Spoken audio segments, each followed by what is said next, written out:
ليه الناس بتقارن؟ انا ليه بقارن نفسي بحد تاني؟ هي دي النقطة. ايه السبب الاساسي لحاجة زي كده؟ طيب ممكن يكون السبب الأساسي أو الأكيد إن الناس كلها دايما بتحب تشوف نفسها في عيون الآخرين. صحيح، مظبوط. صح. فدي حاجة من ضمن الحاجات اللي بتخليك دايما تقارن نفسك بالناس التانية. اوكي. ده بيديك انطباع unconsciously كده، لا إراديا في عقلك اللاواعي، اوكي. هي الناس شايفاني إزاي. امم. يعني أنا لو في نفس الموقف بتاع الشخص اللي قدامي ده، هي الناس هتبقى شايفاني ازاي؟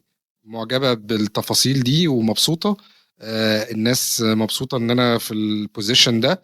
الناس مبسوطة ان انا معايا الحاجات دي، سواء كانت بقى فلوس، شهرة، نجاحات، دراسة، وات ايفر، او مهما كان ايه اللي احنا بنتكلم فيه.